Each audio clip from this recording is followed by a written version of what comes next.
जय हिंद दोस्तों, स्वागत है आपका हमारे YouTube चैनल ई पाठशाला में।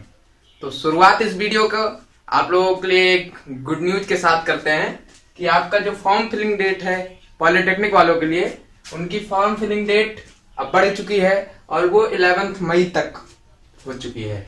करेक्शन डेट 11 मई तक आपका फॉर्म फिलिंग चलेगा। उसके बाद फिर 12 मई से लेके 15 मई तक आप उसमें करेक्शन कर सकते हैं। और जो आपकी एग्जाम डेट पहले 31 मई थी वो अब 14 जून 2020 को हो चुकी है।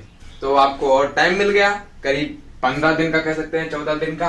तो आप दुगने जोश जुनून के साथ भिड़िए और अपना मनचाहा स्थान, जो आपने रैंक एक गोल बना के रखा है, उसको अचीव करिए। तो जैसा कि आप लोगों को पता है कि हम लोग अलजेब्रा पढ़ रहे हैं और अलजेब्रा में आज का जो हमारा नया टॉपिक है वो इक्वेशन है, समीकरण जिसे हम कहते हैं। तो चलिए शुरू करते हैं हमारा टॉपिक, थ्योरी ऑफ इक्वेशन। क्या होता है इसका मतलब? समीकरणों का सिद्धांत, समीकरणों का सिद्धांत हिंदी इसकी होती है। सबसे पहले समीकरणों के सिद्धांत जानने से पहले हमें जानना जरूरी है समीकरण क्या होता है। तो चलिए बात करते हैं इक्वेशन का।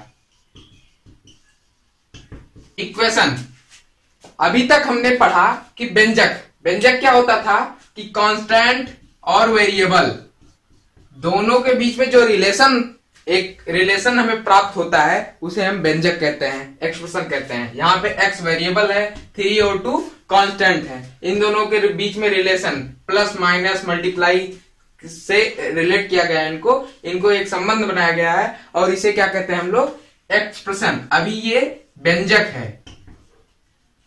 अब अगर आप इसको किसी कांस्टेंट वैल्यू से फिर एक रिलेशन बनाते हैं, इसका बराबर के निशान के साथ, अगर आपने 2 कर दिया या 3 कर दिया या 0 कर दिया, तो अब ये एक इक्वेशन हो गया। पहले तो आपने कांस्टेंट और वेरिएबल का एक रिलेशन बनाया, उसको किसी दूसरे कांस्टेंट के साथ जब आपने बराबर में रखा तो ये आपका अब जो होल आपका पूरा बना, इसे एक इक्वेशन बोलते हैं। इक्वेशन, ठीक। बात इतनी ध्यान रखनी है कि व्यंजक में बराबर का साइन नहीं होता है और इक्वेशन में बराबर का साइन होता है। ये जरूरी नहीं बराबर 0 हो, बराबर 10 भी हो सकता है, बराबर कांस्टेंट होना चाहिए बस। तो ये था आपका इक्वेशन। अब बात करते हैं कुछ और इंपॉर्टेंट पॉइंट्स की। इक्वेशन आपने जान लिया। अब सबसे पहले इक्वेशन जानने के बाद पावर ऑफ इक्वेशन जानते हैं हम लोग।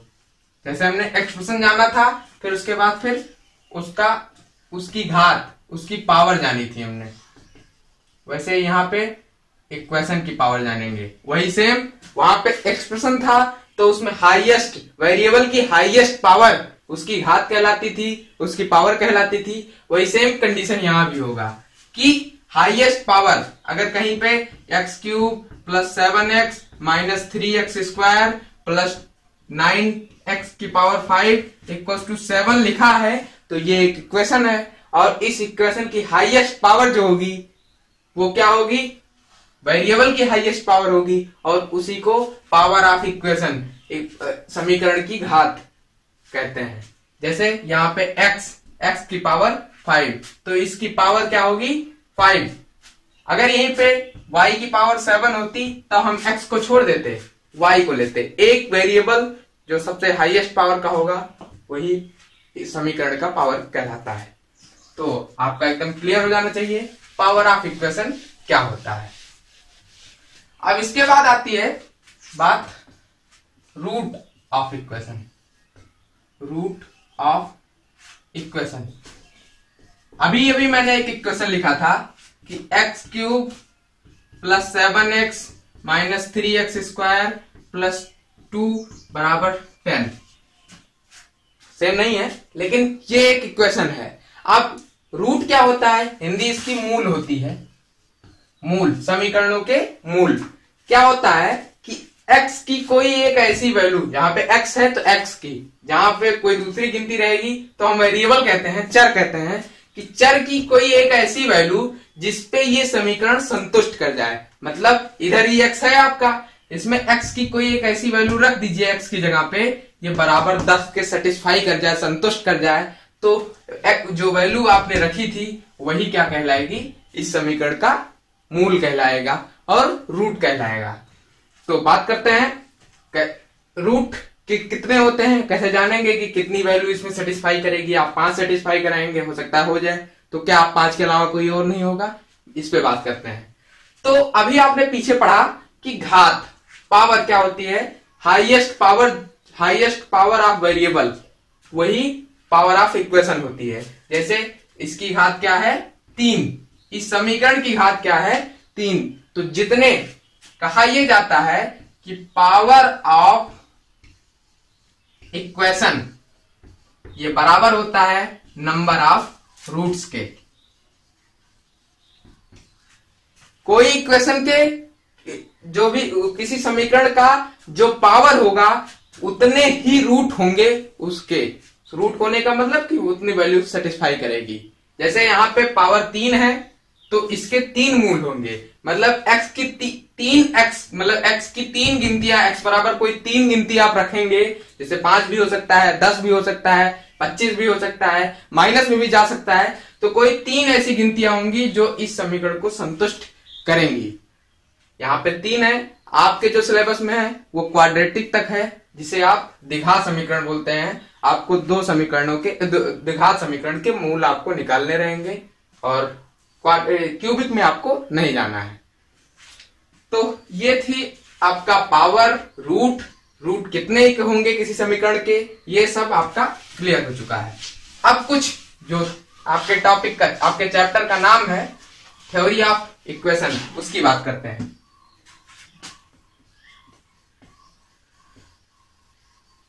थ्योरी ऑफ इक्वेशन, समीकरणों के सिद्धांत। सबसे पहला वही जो हमने अभी आपको बताया कि पावर ऑफ इक्वेशन जो होगा वो नंबर ऑफ रूट के बराबर होगा। जितनी किसी समीकरण की जितनी पावर रहेगी आप कहेंगे कि उतनी वैल्यू सेटिस्फाई करेगी। अब जो रूट होंगे आपके, रूट को हिंदी में मूल बोलते हैं, ठीक, और अगर बराबर 0 लाना होता है तो शून्यांक भी बोलते हैं। तो ये हो गया। अब दूसरा जो होता है कि जो रूट होगा आपका कोई वैल्यू ही होगी, वो रूट रियल भी हो सकता है, इमेजिनरी भी हो सकता है। आपने कॉम्प्लेक्स नंबर पढ़ा है, वहां से इमेजिनरी, रियल भी हो सकता है, इमेजिनरी भी हो सकता है, रेशनल हो सकता है और इरेशनल भी हो सकता है। ये होता है। जो तीसरी बात आती है कि अगर आपका रूट कोई इक्वेशन रहा होगा उसका रूट इमेजिनरी है तो इमेजिनरी है। अगर रूट इमेजिनरी हो मतलब काल्पनिक है तो वो पेयर में होता है, जोड़े में होता है। पेयर में होने का क्या मतलब कि इमेजिनरी है तो आप सब जानते हैं इमेजिनरी को रिप्रेजेंट करना हुआ कोई एक पर्टिकुलर, तो 3 + 2i, x + iy से इमेजिनरी को रिप्रेजेंट करते हैं। तो 3 + 2i ये इमेजिनरी अगर एक रूट है तो आपको दूसरा निकालने के लिए कोई प्रोसेस की जरूरत नहीं है। आप डायरेक्ट कहेंगे कि जो दूसरा मूल होगा, मतलब अगर क्वाड्रेटिक है तो दूसरा मूल जो होगा वो 3 - 2i होगा। ये कंफर्म है, ठीक। चौथी जो बात आती है, इरेशनल अगर हो आपका रूट, इरेशनल मतलब ये रेशनल मतलब परिमेय होता है, इरेशनल मतलब अपरिमेय, अंडर रूट जिसमें आ जाता है, ठीक। तो इरेशनल हो तो इसमें भी पेयर होता है आपका। जैसे अगर आपका √2 है तो आपका -√2 भी होगा।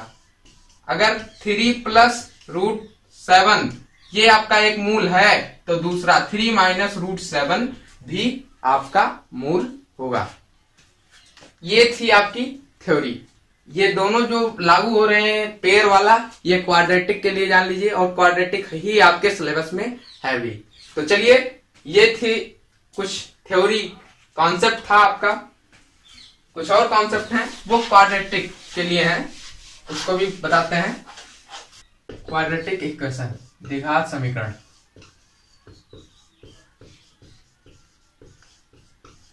द्विघात समीकरण, अगर हम एक समीकरण लिख रहे हैं, जनरल लेके चलते हैं, ax² plus b x plus c, और बराबर हम इसके मान रहे हैं 0। ठीक, ये एक जनरल समीकरण है।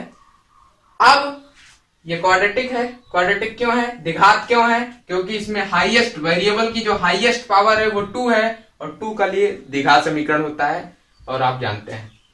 अब इसमें मूल जो इसके रूट होंगे, 2 रूट कह सकते हैं, इसके जो रूट हमने मान लिया, रूट्स प्रिंसिपल में ही है ये आपका, हमने मान लिया वो x1 और x2, इसके 2 रूट होंगे, एक ऐसी 2 वैल्यू होगी, इसमें ये बराबर 0 आ जाएगा। रूट को शून्यांक अगर बराबर 0 लाना है तो शून्यांक भी बोला जाता है। अब जो थ्योरी है वो ये कहती है कि दोनों रूट का सम ऑफ रूट्स, आप ऐसे लिख सकते हैं, याद ऐसे ही किया जाता है, सम ऑफ रूट्स, किसी क्वाड्रेटिक इक्वेशन के सम ऑफ रूट्स, मूलों का योगफल क्या होता है, माइनस बी अपान ए। समीकरण अगर आपका ये है तो यहां पे माइनस बी अपान ए। अगर आपको जनरल लिखना है तो आप कह सकते हैं माइनस टाइम किसका, एक्स का गुणांक, माइनस टाइम एक्स का गुणांक अपान एक्स स्क्वायर का गुणांक, ये होता है। ये हो गया सम ऑफ रूट्स। और अगर आप प्रोडक्ट ऑफ रूट की बात करें, मूलों का गुणनफल x1 इंटू x2, डायरेक्ट आपकी वैल्यू नहीं निकलती है, ठीक, ऐसे ही निकाला जाता है, इसका यूज आपको आगे पता चलेगा। x1 इंटू x2 क्या होता है, c अपान ए का मतलब कि जिसमें कोई x की अचर पद कह सकते हैं, माइनस अचर पद, कांस्टेंट अचर पद, सॉरी माइनस नहीं रहता है, अचर पद अपान एक्स स्क्वायर का गुणांक। ये था आपका कॉन्सेप्ट द्विघात समीकरण के मूलों को लेके। अब अगर आपके मूल दिए गए हों, सम ऑफ रूट दिया गया हो, प्रोडक्ट ऑफ रूट दिया गया हो, तब आपकी जो वैल्यू होती है, समीकरण आपसे कहा जाए निकालने के लिए, तो समीकरण निकलता है। अगर आपको मूल दे दिया जाए, समीकरण निकालना हो, या मूलों का योगफल और गुणनफल दिया जाए, तब कैसे निकलता है हम बता देते हैं। एक्स स्क्वायर माइनस मूलों का योगफल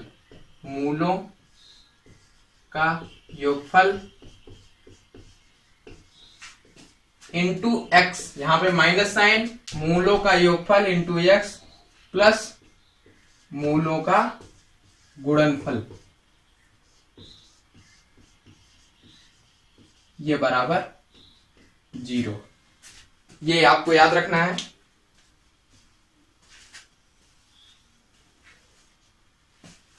मूलों का, अगर आपको मूल दिए गए हो या मूलों का योगफल और गुणनफल दिया गया हो, तो ये अगर आपके समीकरण पूछा जाए तो ये समीकरण होगा। ठीक, अब इसमें कुछ जो आपके अभी इक्वेशन था आपका, उससे कुछ रिलेटेड और पॉइंट होते हैं, उनके बारे में डिस्कस करते हैं। मान लीजिए ये आपका समीकरण है एक quadratic equation, ax square plus bx plus c बराबर 0। ये आपका क्वाड्रेटिक इक्वेशन है। तो इसमें क्या होता है, विविधकर इसका निकाला जाता है, डिस्क्रिमिनेंट, विविधकर हिंदी में बोलते हैं, विविधकर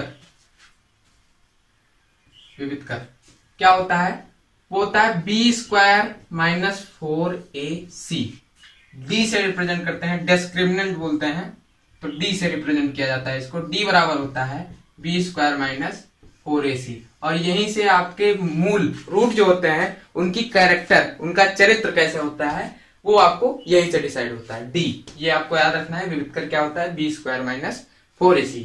अब 3 केस होती है, अगर कह सकते हैं इफ, एक साथ ही बताते हैं जिससे आपको स्क्रीनशॉट लेने में आसानी हो। ये हो गया विविधकर, डिस्क्रिमिनेंट। अब केस 3 बनती है। पहला केस कि इफ बी स्क्वायर, या कह सकते हैं if D is greater than 0, अगर डी पॉजिटिव हो, बड़ा हो, तो क्या होगा, then B square minus 4ac is greater than 0। इसका मतलब ये हुआ कि B square minus 4ac greater than 0, और यहां से निकलता है रूट जो आपके होंगे, रूट्स वो आपके रियल होंगे और डिस्टिंक्ट होंगे। डिस्टिंक्ट हिंदी में अगर बात करें तो वास्तविक होंगे, और डिस्टिंक्ट का मतलब अलग होंगे, मतलब दोनों सेम ही नहीं हो जाएंगे, ये होती है। दूसरी condition, if d equals to 0 हो, देन d इक्वल्स टू 0 होने का मतलब b square equals to 4ac हो जाना, माइनस 4ac इक्वल्स टू 0, या b स्क्वायर बराबर 4ac होना, ये हो गया। तब जो आपके रूट होंगे वो रियल तो होंगे लेकिन बराबर होंगे, रियल एंड सेम। ठीक। तीसरी केस जो आती है वो होती है इफ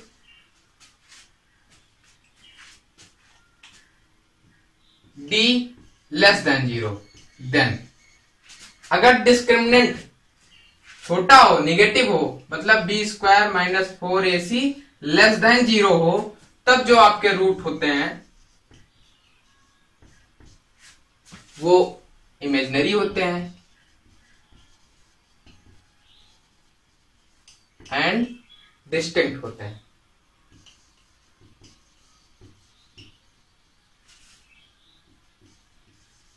ये आपके लिए इंपॉर्टेंट है, ये आप नोट कर सकते हैं। अब इसमें जो आपका B square minus 4ac greater than 0 है, इसमें भी दो केस हैं जो आपका अभी बताया गया था, रियल, इमेजिनरी या इरेशनल और इरेशनल हो सकते हैं। रेशनल इरेशनल का कैसे होता है कि अगर B square minus 4ac greater than 0 तो हो, लेकिन बी स्क्वायर माइनस 4ac ये पूर्ण वर्ग हो, मतलब एक ऐसी संख्या हो जिसका, जैसे पूर्ण वर्ग का मतलब 25 हो तो इसका 5 लिख सकते हैं, 5 का स्क्वायर। ठीक, तो पूर्ण वर्ग हो तब जो आपका रूट होगा, यहां से दिख रहा है हमें रियल है, डिस्टिंक्ट है, लेकिन साथ ही साथ में रूट अगर रियल और डिस्टिंक्ट है तो ठीक है, लेकिन साथ ही साथ में ये आपका रियल, डिस्टिंक्ट और रेशनल होगा, साथ में रेशनल होगा। अगर यहां पे बी स्क्वायर माइनस 4ac पूर्ण वर्ग नहीं हुआ, मतलब जैसे 7 आ गया, बी स्क्वायर माइनस 4ac ये पूर्ण वर्ग नहीं है। जैसे कि अगर कहीं आ गया, मान लीजिए 45 आ गया, 45 किसी का पूर्ण वर्ग नहीं होता है, तो 49 आएगा तो 7 का वर्ग बन जाएगा, तो वहां पे जो आपका आएगा रेशनल आएगा। ठीक, लेकिन अगर 41 हो गया तो नहीं होगा, तो इसका मतलब यहाँ पे रूट जो होंगे वो रियल होंगे, साथ ही साथ डिस्टिंक्ट तो होंगे। ये आपका यहीं से पता चल गया ग्रेटर देन 0 के होने से। लेकिन पूर्ण वर्ग हुआ तब रेशनल होगा, नहीं हुआ तब इररेशनल होगा। ये आपको याद रखने वाली कंडीशन है। इनका कंडीशन बताने का सिर्फ इतना मतलब है, पेपर में डायरेक्टली यूज होगा। अगर आपका क्वेश्चन आया तो आपका डायरेक्टली उसमें कहेगा समीकरण के मूल ऐसे हैं, समीकरण के मूल वास्तविक हैं, काल्पनिक हैं, तो आपका डिस्क्रिमिनेंट का यूज करके आपको वैल्यू या कुछ जो भी कहेगा सवाल में वो निकालना होगा। तो इसीलिए इन केसों को आपको याद रखना है। अब इनसे जुड़े कुछ सवाल हम लोग करते हैं। चलिए सवाल पे आते हैं। ये आपका पहला क्वेश्चन है, सबसे सिंपल है। क्या पूछ रहा है इसमें कि a plus B minus C का, उसके बाद एक्स स्क्वायर प्लस 2cx साथ x plus B plus C minus A equal to 0 है, तो इसके मूल क्या होंगे? उनके कैरेक्टर से रिलेटेड क्वेश्चन है कि परिमेय होंगे, अपरिमेय होंगे, समान होंगे, अधिकल्पित होंगे। इसका आपको हिंदी, ये हिंदी हमने नहीं बताई थी, तो रेशनल की हिंदी परिमेय होती है, इरेशनल की अपरिमेय, सेम का मतलब समान होता ही है, और इमेजिनरी का मतलब काल्पनिक या अधिकल्पित। हिंदी काल्पनिक और अधिकल्पित दोनों होती है। ठीक, तो हमने जो इक्वेशन पढ़ा था वो होता है ax स्क्वायर, यहाँ पे a सेम हो जाएगा, इसलिए हम कैपिटल में ले रहे हैं ax² plus bx plus c बराबर 0। इससे हम सबसे पहले इसको कंपेयर करेंगे। पहले आप लोग लेवल से शुरू से जड़ से शुरू करिए, तो आप कंपेयर करिए, फिर उसके बाद आप डायरेक्ट सवाल लगाइएगा। तो a की जगह पे यहाँ पे क्या दिया गया है, a की जगह पे है a plus c minus b, b की जगह पे क्या दिया गया है 2c, और c की जगह पे b plus c minus a ये दिया गया है। और आपसे रूट की कैरेक्टरिस्टिक पूछ रहा है। आप सब जानते हैं डिस्क्रिमिनेंट का यूज किया जाएगा। सबसे पहले निकालते हैं हम लोग, b बराबर क्या होता है b² माइनस 4ac। b का मतलब ये कैपिटल की बात हो रही है, तो कैपिटल में हम करते हैं b² माइनस 4ac। b का मतलब 2c का स्क्वायर माइनस 4 गिनती है, a की जगह पे ये a plus c minus b, और c की जगह पे ये b plus c minus a। 2c² का मतलब हो गया 4c² माइनस 4, और इसको आप देखिए तो ये गुणा कर लीजिए इन दोनों का, तो आप इनका कुछ कॉमन तो है नहीं दोनों में, नहीं, तो आप डायरेक्ट गुणा ही करिए, c के साथ बन जाएगा, हो सकता है। देखिए c plus a minus b, और उसके बाद फिर c minus a minus b, इसका गुणा कराएंगे तो ये माइनस, हाँ ये बन गया। देखिए 4c² माइनस 4, ये a plus b into a minus b, ये आप ध्यान से देखिए, बदले ब्रैकेट में कर देंगे c plus a minus b, c minus a minus b, तो ये बन गया c² minus a minus b का whole square, a² minus b² वाले फॉर्मूले से अलजेब्रा के। यहाँ से आप अगर गुणा करा दीजिए तो 4c² plus 4a minus b का होल स्क्वायर, ये साइन मिलके प्लस हो गया, इससे ये कट गया, 4a माइनस b² ये आया। आप सब जानते हैं a माइनस बी का स्क्वायर है, अगर ये माइनस होगा तब भी स्क्वायर के नाते ये पॉजिटिव हो जाएगा, आगे पॉजिटिव है तो ये ग्रेटर देन 0। ग्रेटर देन 0 से ये क्लियर हो गया कि हमारा जो d है वो अगर ग्रेटर देन 0 है तो रियल और डिस्टिंक्ट होंगे। रियल का मतलब वास्तविक कहीं नहीं है, डिस्टिंक्ट असमान होंगे, ठीक, असमान भी कहीं हमारे कुल मिला के ये खत्म हो गया, ये खत्म हो गया, इमेजिनरी और सेम से कोई लेना देना नहीं है। रियल और सॉरी रेशनल और इरेशनल पे बात आएगी, और ये कब होता है जब ग्रेटर देन पूर्ण वर्ग वाला बात आती है, जब पूर्ण वर्ग।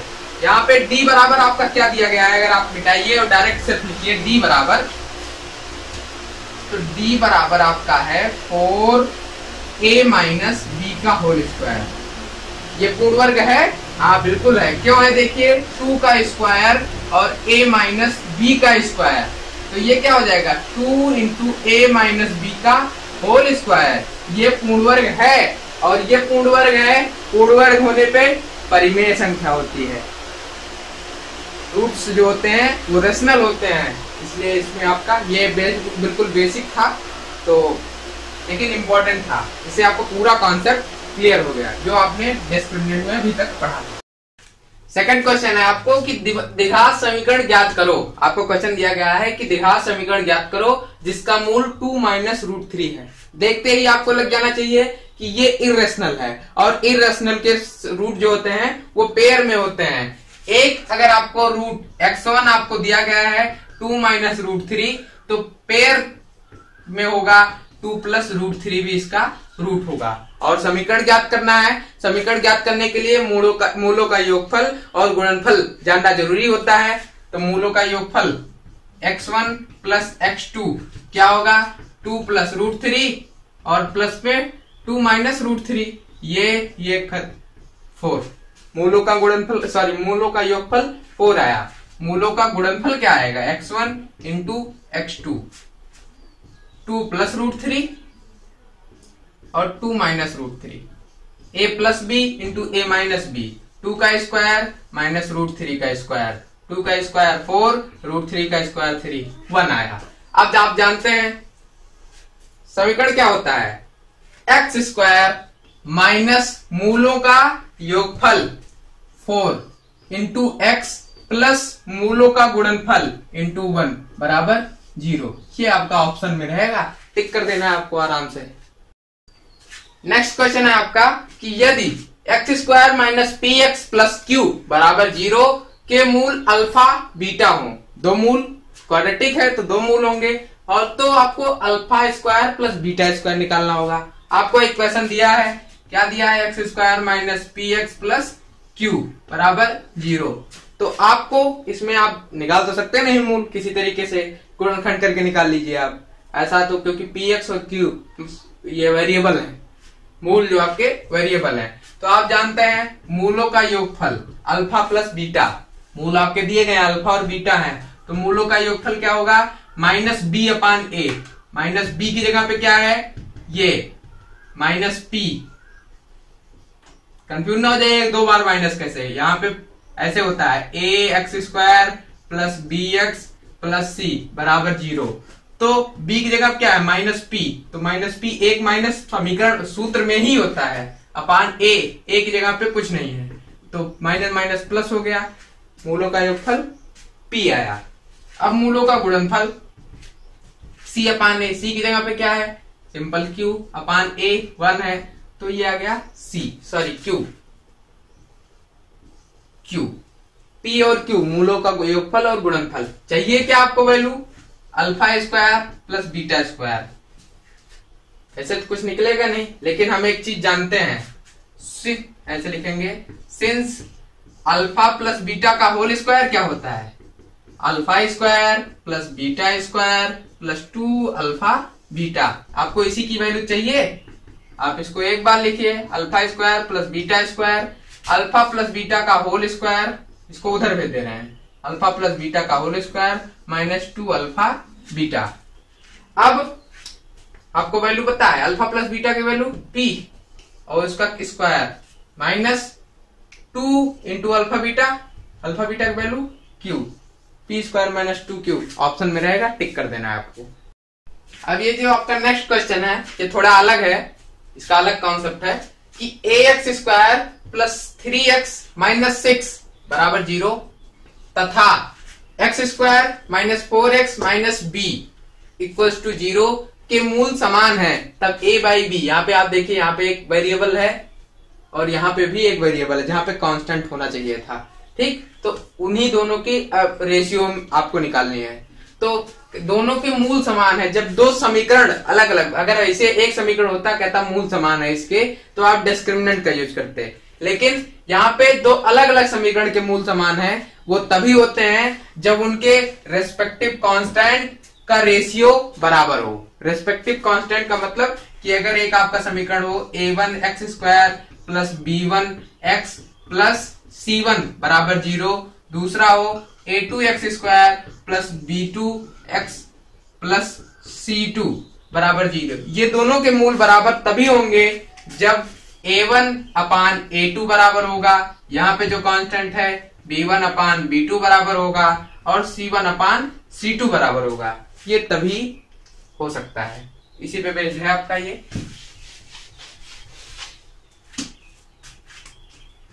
आपको दिया गया है कि ax square plus 3x minus 6 बराबर 0, दूसरा है X square plus 4x minus B बराबर 0, इन दोनों के मूल बराबर हैं, रेशियो भी बराबर होगा। यहाँ पर a है, यहाँ पे कुछ नहीं है मतलब 1 है, बराबर यहाँ पे 3 है, यहाँ पे 4 है, ठीक, यहाँ पे माइनस 6 है क्योंकि प्लस c होता है, तो यहाँ प्लस c की जगह पे क्या है माइनस 6, और यहाँ भी प्लस c होता है तो माइनस b।